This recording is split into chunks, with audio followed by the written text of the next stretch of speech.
Buckle up, folks, because today we're taking a deep dive into something pretty wild. We are. Yeah, we are. Yeah. We got our hands on a spec sheet, Hmm. and it's for an electric scooter, Okay. but not just any electric scooter. Right. This thing is, well, it's a beast. Interesting. Yeah. 6,000 watts of motor power, Wow. four-wheel drive, top speed of 45 kilometers an hour. Okay. This thing sounds like it could climb Mount Everest. Well, maybe not Mount Everest, but certainly some serious hills. Right. Yeah. But, spec sheets, they're kind of like a secret code sometimes. They can be a little bit jargony, for sure. Yeah. Full of technical terms. Yeah, so that's what we're going to try to do today. We're going to try to decode this. Absolutely. This tech jargon and see what this thing is all about. Sounds good.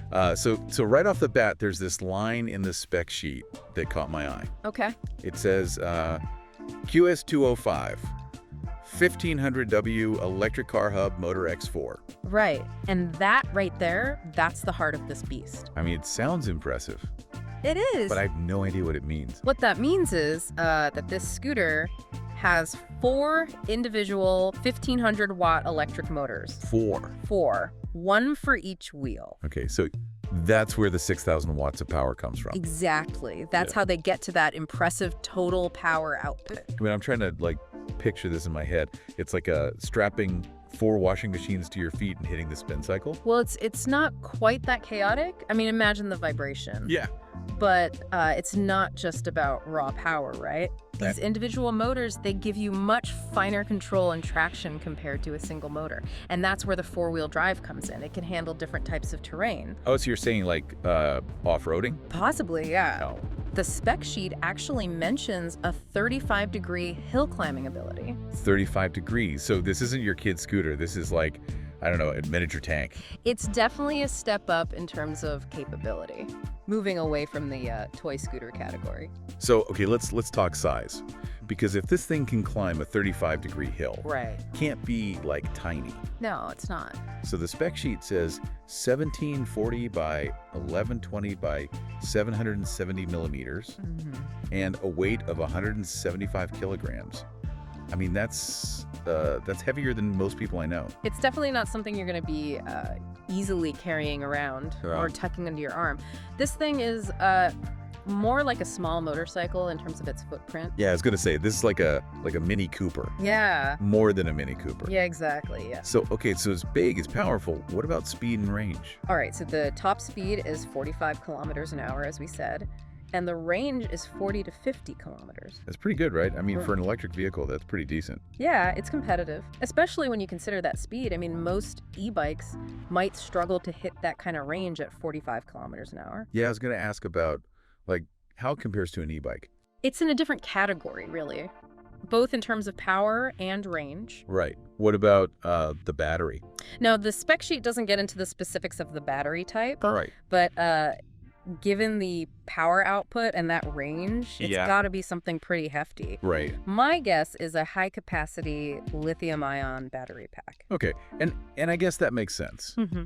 Because, the range is good, but how long does it take to charge this thing? Right. That's a crucial question, and unfortunately, the spec sheet is silent on that one. Yeah.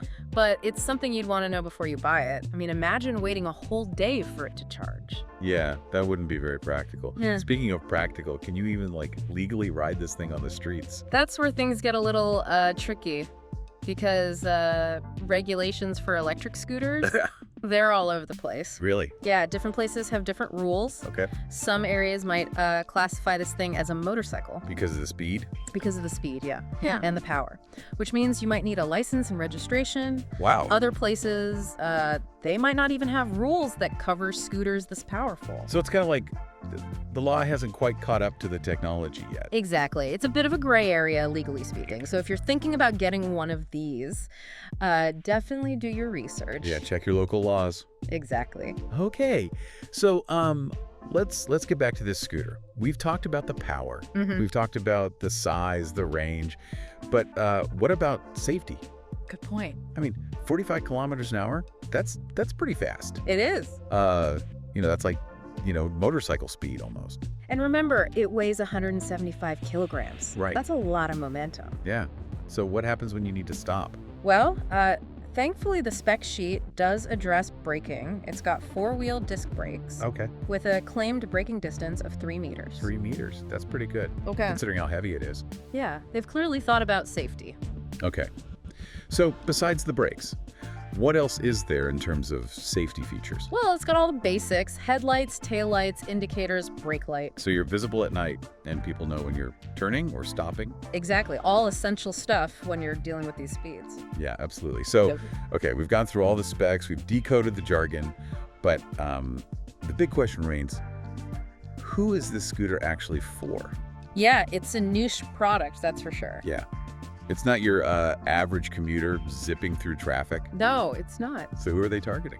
Well, I could see this being appealing to a few different groups. Okay. People who need to carry heavier loads, like delivery riders. Oh, yeah, that makes sense. Maybe off-road enthusiasts who want a more eco-friendly option. Okay. Or Yeah. commuters who have to deal with, rough terrain or steep hills on their daily commute. Yeah, like if you live in a hilly area and you don't want a car, this could be an option.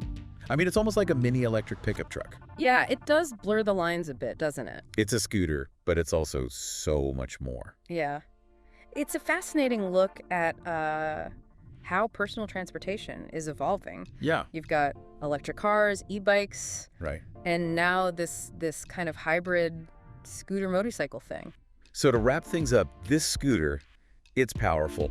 It's feature-packed. Mm-hmm. It's definitely blurring the lines between traditional scooters and larger electric vehicles. It is. But it's also raising a lot of questions about regulations, about infrastructure, Absolutely. and about, what the future of personal transportation might look like. Yeah, it's a glimpse into a future where electric vehicles come in all shapes and sizes. Yeah. And maybe, just maybe, we'll all be zipping around on these super scooters someday. No! What do you think? Share your thoughts with us online. Let's keep this conversation going. Until next time, keep exploring.